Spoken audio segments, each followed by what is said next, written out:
Right. Today I'm going to talk about the 2008 Thai martial arts film, Chocolate. Have a look at the trailer.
Now, Chocolate is a film about an autistic child who was the product of a forbidden love affair between a Thai mafia mistress and a Yakuza whose name is Masashi. The boss that she's been the mistress of insists that she has to break off the affair, even though it's really too late because now she's pregnant. Masashi, the Japanese Yakuza, loves Zen, the mistress, and after Zen falls pregnant, Masashi is forced to go back to Japan, and Zen told never to contact him again. When their child is born, she suffers from autism, although it's never pointed out or called that in the film. Like many other autistic children, she has a special ability, or abilities in her case. She's able to memorize martial art movements.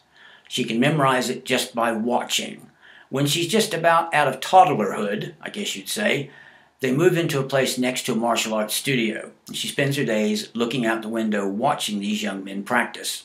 She starts practicing on her own and soon graduates to watching martial art films where again she memorizes every move that the stuntmen do on the screen. She's also blessed with the ability to hear or sense things that other people cannot. One of her parlor tricks, if you will, is to catch balls that a young boy named Moom, who was adopted by Zen, her mother, throws at her without her looking. Now the film stars newcomer Ji-Jan Yin and veteran actor Hiroshi Abe. And I hope I get this right. It's directed by Prakya Pinkau. And if he sounds familiar, it's because he's the same guy that brought us Ong-bak, another martial art film. But this one starred Tony Jaa, or Ya. I'm not quite sure how to pronounce these. Jaa was the leading actor in the film. And after they got done making Ong-bak, Pinkau thought it would be a marvelous idea to do a film with a female lead and a female hero. After Ong-bak became such a mega hit, he was convinced that this was the right way to go.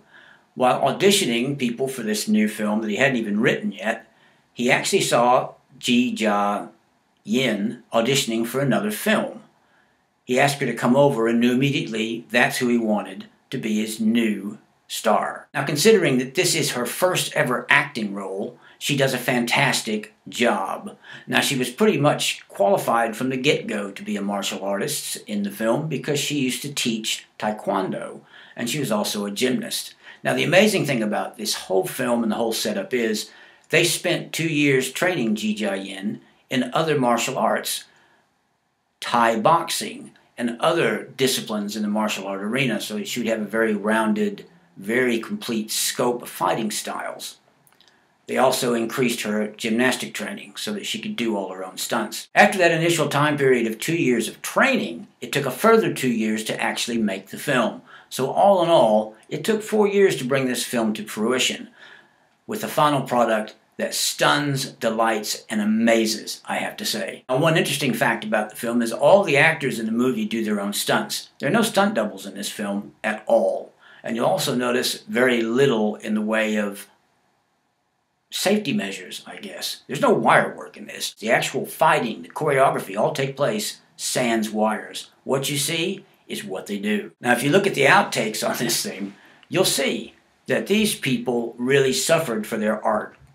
I think they spent probably more time applying ice and heat packs to injuries than they actually did filming. It looks really painful and pretty damn hard, and you just can't not admire that much effort that goes into making a martial arts film. The action sequences in this film are stunning. I know I said that just a minute ago, but I can't help but repeat it again because it is stunning. They're fast-paced and very diverse. Another thing I noticed was some of the choreographed moves looked very familiar, but not overly familiar. It looked as though they adapted a few moves that you would expect to see in a Jackie Chan film. But then references throughout the entire film to other martial arts stars are rampant. There's one scene in an ice house where the girl does the Bruce Lee wah thing that he used to do so well. Sorry I could get my voice that high. She also uses a lot of the Jackie Chan moves. But the choreography is really, really special and unique. I don't think you'll see the same move twice. And as I say, there were no stunt doubles in this. The actors actually did all the stunts themselves, and it is so impressive. One of the big pieces in the film is a kind of penultimate fight, if you will, between the character Zen and the mafia leader who is holding her mother hostage. In a setting that looks like it could have come out of Kill Bill, there are all these bad guys that could be the Crazy 88s in the other film that all attack Zen.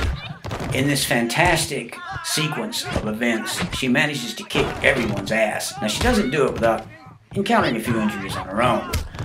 Then, the last person left standing besides her is someone that I've seen referred to as a hip-hop fighter. He comes in, and he's another autistic child.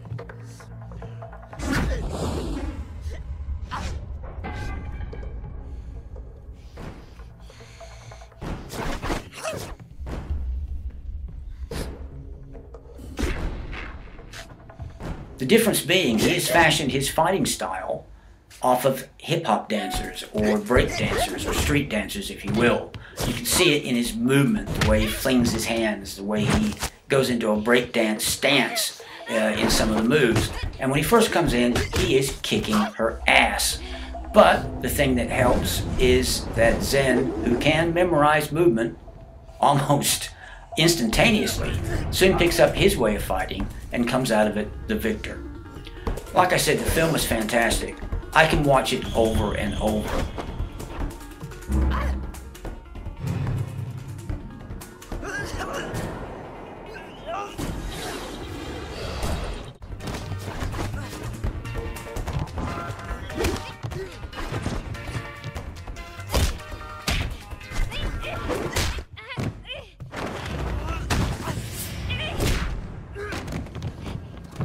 I fell in love with the new star, Ji Ja-yin, and was really excited to find out that she'd done another film called Raging Phoenix.